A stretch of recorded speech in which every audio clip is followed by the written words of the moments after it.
Manik, and once again I'm back. I was going through the series of lecture on European classical literature, and that means today's topic will be in the concluding part of that European classical literature, as my concern was like that completing the prescribed syllabus which was in our UG in Vidyasagar University. So in that series it is the last one, but if time permits I will go on with the discussion of the European classical literature later, but till now it should be done. That means it should be the last one. So let's discuss about today's topic, and the name of the topic is Metamorphosis. And after listening the name, I think you have come across, you have recalled the name of the author. Yeah, I'm thinking that you are now in mixing mood, because Metamorphosis, the work was written by two writers, and two are the literary giants of the era. One is Ovid, of course, in the European classical literature. As our focus is European classical literature, of course our writer is Ovid. But Metamorphosis, the work, is also written by a very prominent modern writer, and the name of him is Franz Kafka. But I'm not in a mood to discuss that book in a discussion manner. In this discussion topic, my focus is on Ovid's Metamorphoses. Okay, first of all, Ovid's Metamorphoses is a kind of a long book, okay, long poem, you can say, and most of the writings, most of the tragedy, poem, all of the writings looks like that in European classical literature are in the verse form. And the present story, that Metamorphosis, is a kind of legendary and mythical stories, and most of them has the source of has the source from the Christian stories. Okay, and all these stories are imbibed, or you can say imbued, with the color, with the vibration, with the tone, and with the radiant of that literary skill and weight, rhetorical structure, and some descriptive analysis of Ovid, that it is accepted to all the world, and the countries are very much happy, very much blessed after reading it and getting the lessons from it. And so in our today's discussion, let's talk about some topic which I will give you, okay, in brief manner, and sometime larger spect. Okay, now first of all, it's about the title, okay, and then we will talk about the source from which our author, our Ovid, has taken it, and then there will be some discussion on about the poem, and then a keynote on Ovid's biography, and after that we will discuss about some key characters which are not in the whole book but in the book number 3.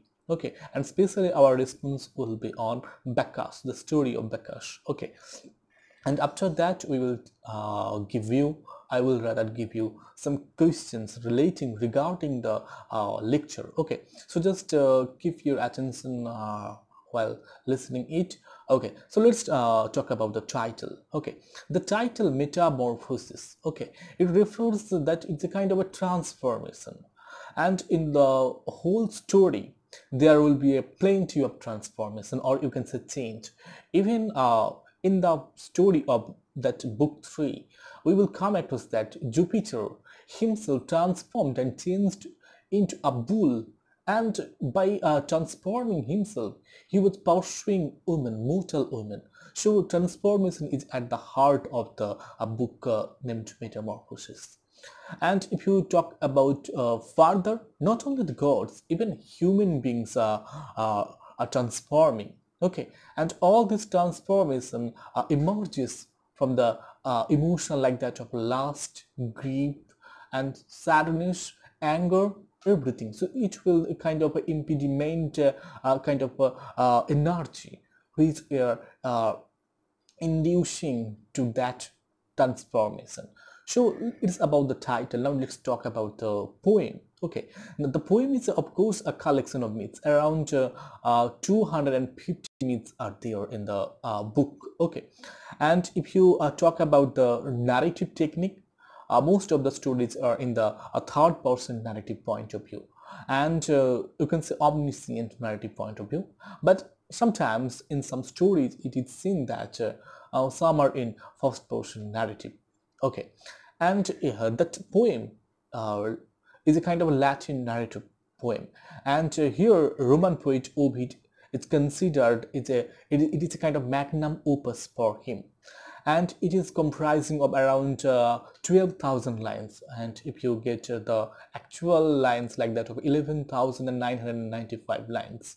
Okay, and of course it is in 15 books, and the book chronicles the history from the beginning, from the creation of the world, and it will end like that with the death, with the demise of Augustus Caesar, you can say the King Augustus.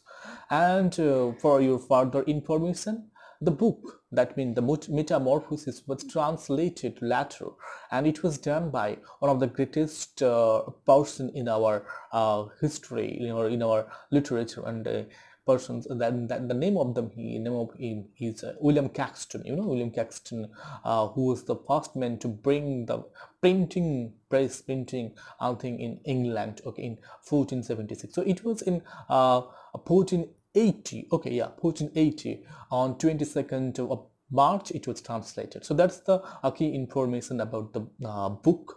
Now let's talk about the source.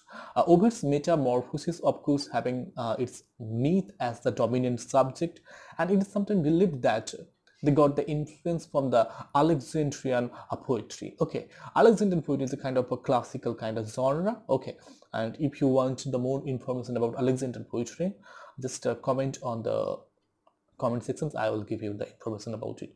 Now the model of that collection, that means the collection of Metamorphoses, was taken by him from a great book, and it was written by Boio, and his book name was like that, Ornithogonia. Okay, in that Ornithogonia is a kind of a fragment poem, and such kind of description where, so that's why Ovid got the inspiration, got the influence from it. Okay, now let's talk about Ovid. Ovid was born in 43 BC. Okay, I know you have the idea of BC, and he was died around 17 or 18 AD. So his time period was like that of in the Roman classical period, and his great contemporary was Virgil and Horace. They are very much famous. Okay, now the person, the author Ovid, has a very bright life, but a kind of dark age was going on in his latter life. He was once banished, and he was banished by King Augustus, but the reason was not known to all. Okay, it is a kind of a confusion thing, or you can say it is a kind of a thing which was done by the king himself, so nobody can define what was the actual reason. And he was sent to Tomis. It is a kind of a Black Sea, and it was situated in the central point, you can say in the midst of two parts, Eastern Europe and the Western Asia. So in that part of living there, he has completed that book, that Ovid's Metamorphoses, and it is thought that it is maybe completed in 8th AD. Okay, now let's talk about some key characters in that book 3. First of all, we have come across the name of Europa. Europa is a mortal woman, okay, and who was chased by Jupiter in the form of a bull. And our next concern is about the character of Jupiter, the king of gods and goddesses. And then we have other character like that of Cadmus. Cadmus was the brother of Europa, and his father thought that, his father ordered him that if you were not able to find your sister back, you will not come here, you will be banished. And after that he was in a mood to leave his house, and he was supported by oracle of Apollo, and at the end we have come across that he became the founder of a particular city, and the name of that city was Thebes. I know you have the idea of the name Thebes. Thebes is a particular city where Oedipus was the king. Okay, so Oedipus's predecessor was that Cadmus. Okay, so that's how the Cadmus's character will go on. Now the next character is Minerva. Okay, Minerva is a goddess, of course, and in Roman myth it is she is known as Minerva, but in Grecian story she is known as Athena, and she supported that man, that Cadmus, in doing his activities. Okay, now our next character is Actaeon. You know, Actaeon is the grandson of Cadmus, but he committed a very big guilt by overseeing some goddess, and especially goddess Diana, and as a result he has to pay the price. Now the next character is, of course, our next character is Juno.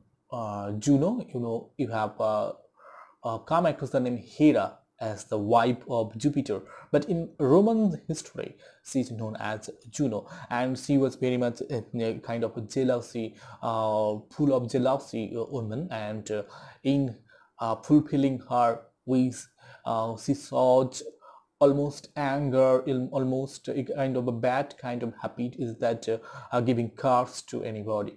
So her character will be discussed later, and the next character is Semele. Okay, Semele is another human mortal, and she was in relations with Jupiter, and Jupiter got her pregnant, and as a result, due to the conspiracy of Juno, she died, and while dying, that person Jupiter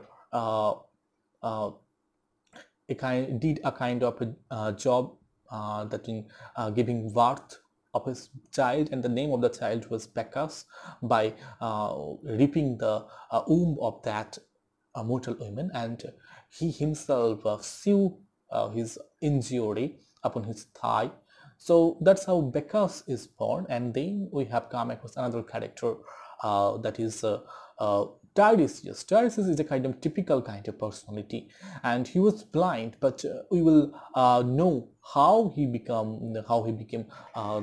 blind. Okay, how he became blind, and then we will also know how he was transferred into a female. All the stories will be done in that discussion, and after that we will come across another story, and another character rather, and the name of that character is Narcissus. Okay, Narcissus is a kind of a brilliant, charming boy, but his fate was destined like that he will die a death in a remorse. Okay, so it will be discussed in the story also. Now the next character is Pentheus. Okay, Pentheus was the king of Thebes, and due to his arrogance, due to his own imaginative thought, listening to others, he will be punished in the story. And then we have also the character of like that Aquates. Aquates is a young boy, you can say a Q man. So such few, there are many moods characters, but while going to the summarization of the book 3 we will come across. So now let's go to that point, summarizing the text. Okay, at the beginning of the story we have come across that Europa it's chased by that man, that god named Jupiter, and Jupiter transformed himself as that bull. Okay, but he has to cease his searching, his wandering or finding that woman, and at that point, very particular point, Europa's father was now in a mood to find back his daughter. So he ordered his son, the brother of that girl, Europa, and the name of that guy is Cadmus. Okay, that you should bring back your sister home, and if you fail in this attempt, you will be punished that you will not come to my house, you will be banished. Okay, so that was a kind of order. So leaving his homeland, leaving his father, Cadmus is now venturing out, but he is not in a mood to what to do and what not to do. So he went straight to the oracle to listen the oracle from Apollo. And Apollo oracles like that you will be helped by a cow, and that cow will lead you to a forest, and there you will develop a kind of city. So according to that oracle, Cadmus visited a kind of a place, a forest, and with his crewmen, with his men, but he was and his people were attacked by a very dangerous kind of creature, a kind of snake, and that snake almost killed all his companion while they were going to collect some kind of water. And at that point, Cadmus fought very bravely, and he was even successful in defeating that snake. But while doing that, he was held also a goddess named Minerva, and at that point, while defeating the snake, maybe a kind of in a form of godly things, that he cursed him, and that one day he will become a snake. So at that point, with the advice of Minerva, after killing that snake, he used the teeth of the snake, and he sawed it on the ground. And after showing it, some crewmen, some warrior takes part. Okay, some warrior come up on the earth, and they were fighting each other, and among them only 5 were survived, and with these 5 men and women, he founded a city, and the name of the city is Thebes. Okay, and that in that city he married, and as a result his family and his descendant will come. So this is the first story, and you can say in that book 3 we will come across many stories like that. In the second story we have seen that uh, Cadmus's grandson Actaeon was born. Actaeon one day was visiting in the forest, and you can say by mistake, or you can say in his own eagerness, he oversees a kind of sin, and that sin was a kind of forbidden sin. Goddess Dinah was bathing and in groups, so he overseeing her and her companion. So when it is disclosed, Dinah was very much infuriated, and she transformed that action into a stag, and he was himself killed by his own hounds. So that's the story of that Actaeon and Diana. This is the second one. And the third story is like that. Jupiter made a human woman pregnant, and the name of that woman is Female. So by listening it, Juno became very much disappointed. So she is a kind of jealous person.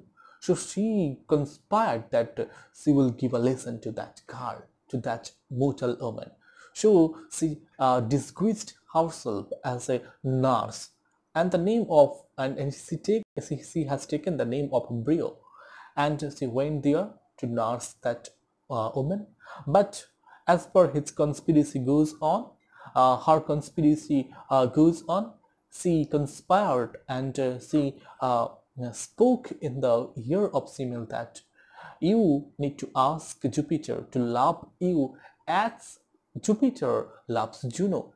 Okay, so she also requested that Jupiter. So Jupiter listened, and while doing that sexual intercourse, she was loved by Jupiter in the similar manner as Jupiter loved Juno.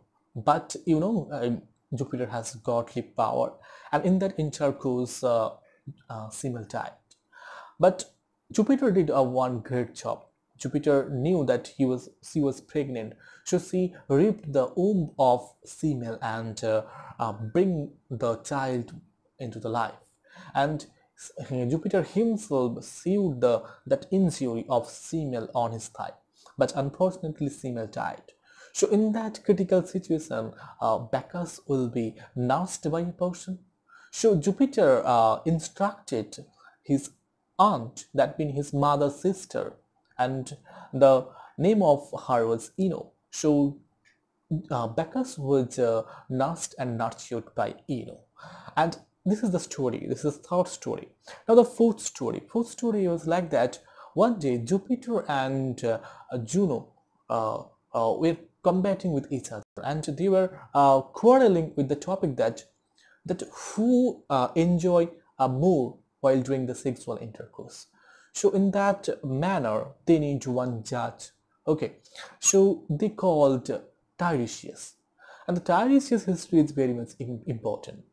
Once Tiresias, of course, was a male, but due to his arrogance, due to his not obeying Juno, he was transformed. He was transformed into a female, and for 7 years, he was a female, and now he is transformed into again a male. And in that judging, once again he was cast, because Tiresias took the side of that man, that Jupiter, and he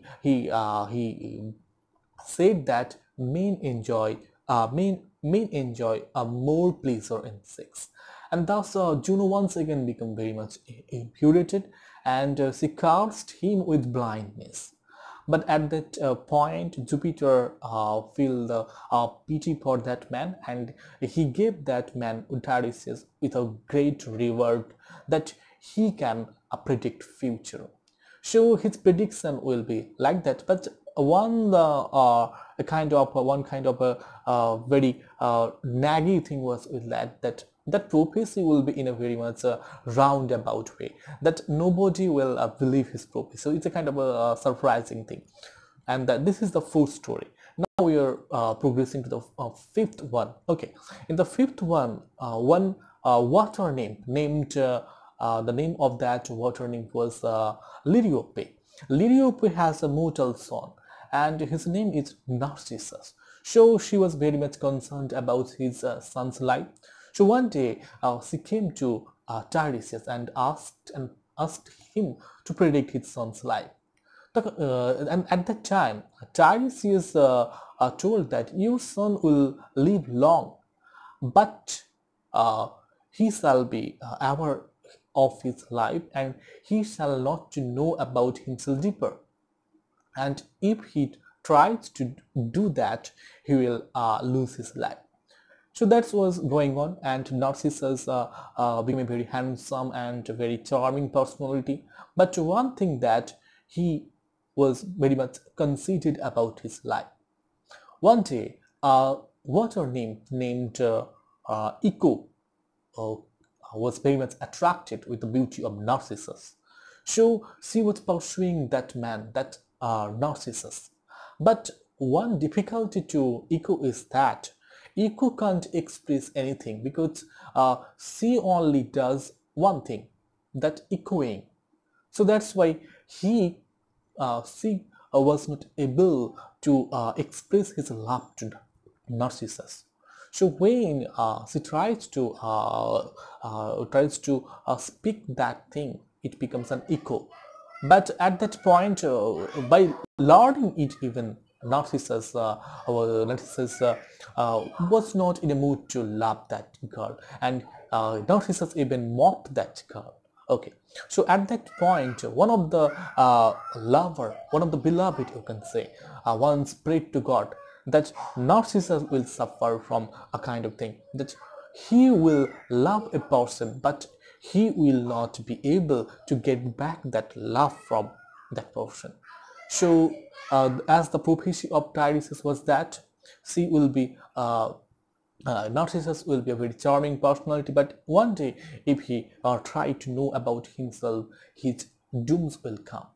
So that's happened when Narcissus went to drink water on a lake, and he saw the shadow of his reflection on the that lake, on the water of the lake, and at once he was very much infatuated. He was very much loved with his own image, and as a result, when it was disclosed that it can't be loved by him, it so in remorse he died.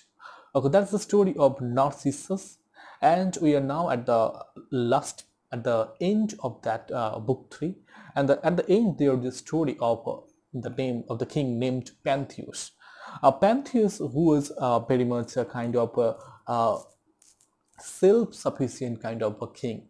So he disliked very much both the prophecy maker Tiresias and the god Bacchus, because Bacchus is a very much kind of a god who was very much famous for the god of wine. So he did not like those two persons who make prophecy and who drink wine. But Tiresias prophesies to Pentheus that he should honor Bacchus, or if he fails in doing this, his body will tore up limb to limb. Okay, so the prophecy was going on like that, and in the story, once we have seen that Bacchus was visiting to Naxos, and he was visiting in a sea, and in that sea Bacchus was a boy. Okay, so when all the crewmen of Pantheus saw that boy and learning that he was Bacchus, they wanted to capture the boy and kill him. So at that point, one boy, and the name of his like that Actius. Okay, so he helped and he tried to save the man, and at that point Bacchus infuriated with the activities all other crewmen, transformed them into dolphins. Okay, so when they returned to the city, Actius told the king Pantheus that such and such things were happened in the sea. So he did not believe it, and he once again tried to insult him by capturing the boy, and a kind of a deus ex machina kind of term was happened there. It's a kind of incident that some godly power came and have broken the sail in which he was there, and it broke the gate, and he was freed, and that's how once in a festival named the celebration of Bacchus, there was a kind of a ritual that fulfilling the god by some kind of sacrifice. So that means Pentheus was there, but his mother and aunt mistaken him as a boar, and they tore the boy, that means tore that person Pentheus from limb to limb, and that's how Pentheus made his tragic end, and that's how the prophecy of Tiresias also fulfilled. So these are the 6 stories, and with these 6 stories, all the incidents are now combined together with the relation of the story of Bacchus. And if you talk about more, that means the themes of the story, there is some key things like that of transformation of the epic is the first one, and then second you can say the free will of God. Okay, and then we have the theme like that of revenge. We have the theme like that of vengeance, violence, all kind of themes are there, and all these themes you will come across, you have already come across in the story itself. So that's it. So that's the complete of the summarization of the book 3. Now I'm giving you some question which is in the story which I have collected. First one, how many books are in Ovid's Metamorphoses? And the second one is, who founded the city of Thebes? Third one, why did Actaeon meet a tragic death? Who was the mother of Bacchus? And during her pregnancy, who disguised herself as her nurse. And then for how many years Tiresias was transformed into female? How did Tiresias become blind? Next question. Who was the son of Lydiope and how did he die? Question number 8. What was the prophecy of Tiresias for Pantheus? And question number 9. Name the young man who helped in surviving Bacchus in the sea. And the last question, but not the least, how did Pantheus die? So this is the end of that lecture, and I am not going to give you the answers because I want you should give the answer. And please, if you have the time, if you have the time to, or if you have the eager to give the answer, please try to write down all them in the comment section, and I will certify, or I will check all the answers of you and try to solve this. Was your answer right or wrong? Thanks and have a great day.